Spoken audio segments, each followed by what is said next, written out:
What's up, Little Chance Encounters fans?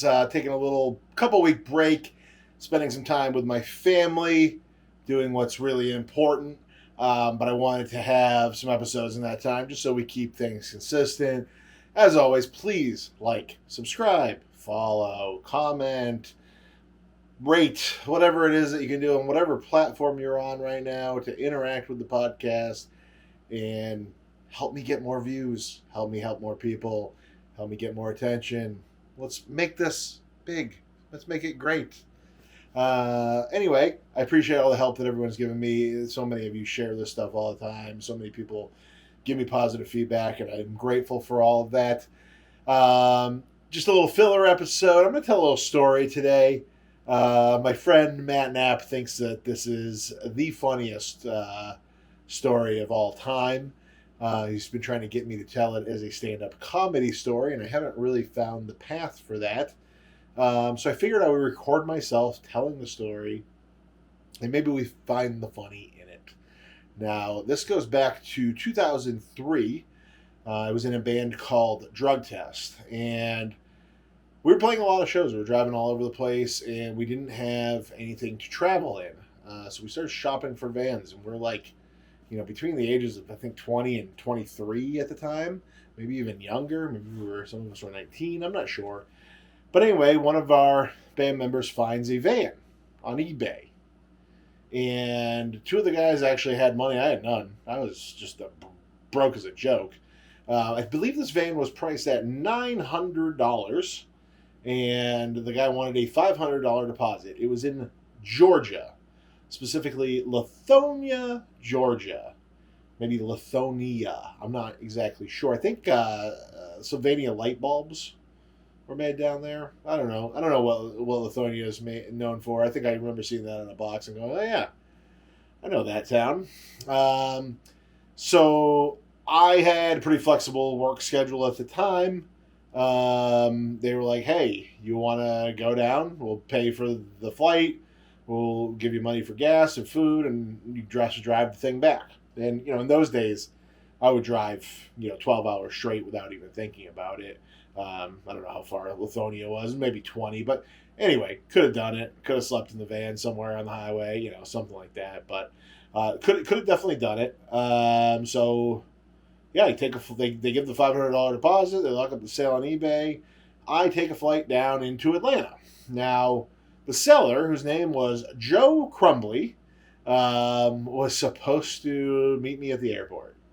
And I had his phone number. Oh, I didn't even have a cell phone at this time. My girlfriend gave me a cell phone. I was like, I'll just use a payphone. She's like, here's a cell phone. Take this with you. Now, this was brick phone. This is, I don't know if there was texting capability on it. But yeah, so I get down there and I call Joe Crumbly. No answer. Try again. No answer. I do have the address, so I figure out that there's public transportation that will get me to the town of Lithonia. And I believe, so in the Atlanta airport, there's like the subway system, like internal, or train system internal to the Atlanta airport. And I took that, and I believe I took a city bus to like a commuter train to a local bus in Lithonia. And I got as close as I possibly could. Now, as soon as I got off the bus in Lithonia, and please don't read this in as I'm being racist, I grew up in rural Maine. And I walked off this bus, and I am the only white person around.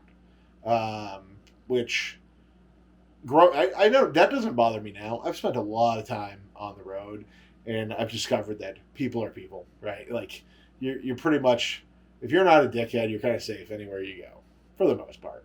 There are bad people, but there's bad people of all colors in all cities. You can get into trouble anyways. But just because you walk into a black community doesn't mean you're unsafe, right? So don't read. I've learned a lot over the years, but myself, grew up in rural Maine, being so young, this was a little intimidating for me at the time. So I got off the bus, only white guy, and a gentleman comes up to me real quick. He goes, "What are you doing here?" I explained to him the story. He's like, "You can't be walking around out here alone." I'm like, "What?" Like, why? He explains to me that he's a local reverend. He said, hey, why don't I give you a ride? Why don't we drive over to the police? Because first of all, I didn't know where this place was. I had no way. I didn't have GPS. I didn't have any way to find the house where this van was supposed to be. So he gives me. This is where it starts to get funny, because I hop into a car with some random guy who tells me it's unsafe to be here. But I'm going to get in the car with him. He's a stranger. But he said he was a reverend. Who knows? I have no idea if he was. Hop in his car, and he takes me over to the police station because we figure, well, the police station's going to know where the address is. At least they're going to have maps of the entire town, right? That was the only way he could think of for me to find this location. So it drives me over there, and the cop was also like, oh, by the way, the chief of police, there was only one police officer on. He was the chief of police. He was the only white guy in town. But he says to me, he's the same thing. What are you doing here? You can't be here. You can't be wandering here alone. And we look through a bunch of maps. We can't find the street. So it's like, oh, is this a fake address? He assumes it's a fake address. He's like, you just got scammed, kid. I'm not willing to believe that yet. I'm like, no, I'm going to find this address. And right next to the police station was a bus stop for the local bus that went around this small town. And I got on the bus, and I just started riding all the different bus lines, looking for the road, asking the bus drivers. No one's ever heard of it. And I rode around on these city buses for hours. Local buses, town buses, I don't know. It didn't seem like a city. I haven't been back. If anybody's watching this from Lithonia, Georgia, tell me about your town. I really know nothing about it. But I ride all these buses, and I come up with nothing. I'm getting ready to give up, and I'm at a bus stop, and one of the bus drivers that I had met earlier rolls by me, sticks his head out the window. He's going the opposite direction. He's on the other side of the road. He's not coming by my bus stop at that moment. But he sticks his head out the window and goes, "Hey, I found that road. I'm going to come back around. I'm going to pick you up. I'll bring you right there. It's just off my route." So I'm like, great. This is awesome. Finally going to find it. Then the chief of police rolls by. He sees me, slams on his brakes, hops out. It's getting dark, too. And he goes, "You can't be here after dark, but guess what? I found out. I found that road. I looked at it, he said an older map or like an alternate, I don't know. He found a map with this road on it somehow. And he put me in the back of his police car. Honestly, this is the only time I've ever ridden in the back of a police car. I've never been arrested. But I got stuffed in the back of the police car, and he drove me across town to this road. And we drove up and down it, and we did not find the address we were looking for. And I said, "You know what, man? Just drop me off here." And it's like the middle of nowhere. It's getting dark out. He's like, "Okay, man." Like he can't take me. He can't tell me I can't walk on a city street. It's I'm completely allowed to do it, right? I'm within my rights. He thought I was crazy. But he dropped me off, and I, again, walked up and down the street, and then I found it. The house sat way back.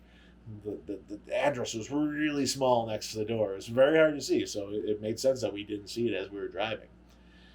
So I started walking up the driveway, and I mean, this, it probably, had I been welcomed into this house, had I been brought to this house, it probably wouldn't have seemed intimidating, but with the twilight and this house, you ever notice when you go to other places, like the houses just look slightly different. In some places it's very distinct. You have the row houses in Philadelphia, or those, what they call them, the shotgun houses in New Orleans. There's lots of different style houses. But like anywhere you go, the houses look just a little unfamiliar. And I was young. I hadn't traveled that much at that point. So I'm walking up the driveway, and I'm freaked out, because it just seems like a horror movie. And then somebody opens the door, and two dogs come running out at me. And they turned out to be friendly. Not a big deal. But again, oh my God, dogs running at me. I'm already a little freaked out. Not for nothing. Every step of this way, not for nothing. I've never used this phrase, not for nothing, in my life. But every step of this way, every time I changed transportation mode, and multiple times while I was in this town, I had tried calling Joe Crumbly again and didn't get an answer. So, it is a very weird situation. and I'm by myself. I'm in a strange town. Again, the racial issue, it shouldn't have bothered me, but it did at the time. And the girl comes out the front door, and she's like, "What are you doing here?" I explained to her. I said, "I bought a van from Joe Crumbly. This is the address I was given." She said, "Yep, that's my brother." Okay, so she's like, "Here, I think it's the van around the back." Brings me around the back of this house, and this van is in like 2 feet of grass, or maybe more, 3 feet of grass. I mean, all grown up. All four tires are flat. I look in the windows. The wires are dangling out of the steering wheel, the starter. Look under the hood. There's no battery. The ignition's all like falling out. No way I'm driving this van, right? There's just no way it's driving in its current condition. There's just no way. And as far as I knew, the conversation had been had that, hey, this guy's gonna fly down here. He's gonna drive this van back. This is like, now I'm saying this is like catfish before catfish existed. I got catfished on a van. And I traveled across. I should have had Neve with me, and what was the sidekick there? I should have had those guys with me, and then it would have made for a better reveal and safer one probably. All these people turned out to be safe though. I want to clarify that it's not dangerous, just a little bit scammy and not good. But so she, I said, "Oh well, are there keys here?" Maybe the starter wasn't ripped out. Now that I think about it, the ignition might not have been ripped out. Because I asked her for keys. She said, "I don't know. And let's go inside, call my brother." I actually talked to him on the phone, and he's like, "No, I don't have a key." I'm like, "Well, how am I supposed to drive this thing home?" He's like, "Well, there's other ways to start a vehicle." I'm like, "You want me to hotwire this from Georgia to New Hampshire?" I mean, that's a crazy situation. But hey, shout out my friend Mike V. He used to drive around in a car with no ignition that he had no key for, that he would just hotwire every time he got in. So I guess it is possible. But anyway, so she's like, "What?" He's like, "Well, I'll be home in a little while." So she welcomes me to have a seat on the couch. She throws on the Cosby Show. Mind you, yes, I'm still the only white person anywhere around. And we're watching the Cosby Show. That, for whatever reason, that was hilarious to me at the time. And she makes popcorn and gives me a bowl of popcorn. And I'm just watching. I'm thousands of miles from home. Just a young guy watching the Cosby Show with my new friend. And I fell asleep.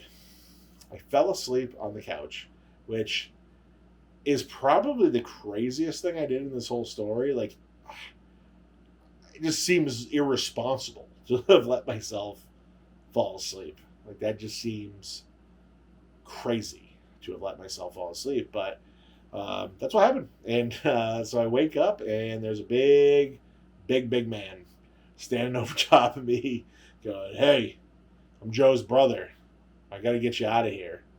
I'm all groggy. I have no idea. Is Joe coming? What's going on? No, Joe's not going to make it home tonight. I'm going to bring you to a hotel. To this now, I didn't realize that at the time, but now I'm fairly convinced that this was actually Joe. He just realized the situation he was in. It's like, okay, I don't actually have the van I advertised to sell. This guy's here on my couch now, asleep next to my sister with a bowl of popcorn on his tummy, watching Dr. Huxtable and Theo. We didn't know what we know now about Bill back then, remember? Bill Cosby was still an American hero, and that was a very important part of our culture, was the Cosby Show back then. But nonetheless, he brings me to a hotel, and eventually I ended up flying home, long story short. And there was a bunch of back and forth of, "Hey, can we get this thing to a mechanic? Can we get it fixed so you can drive it home?" It was never going to work. It wasn't a good idea.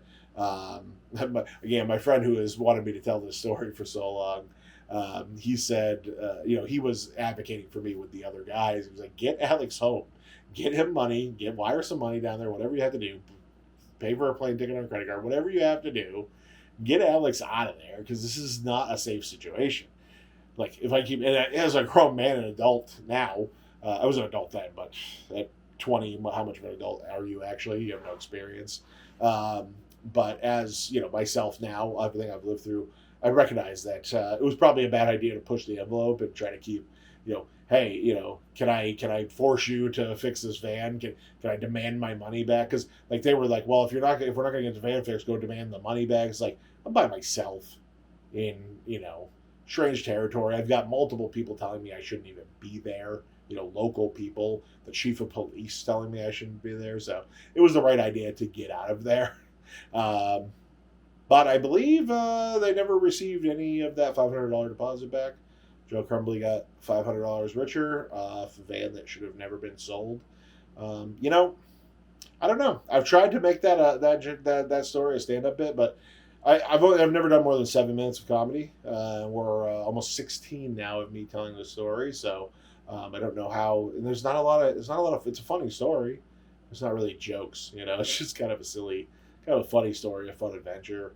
Um, but yeah, that's the story of the drug test van, my adventures in Lithonia, Georgia, and my run-in with Joe Crumbly. We will probably never know what happened to Joe Crumbly in that van, but I made it back to New Hampshire safe.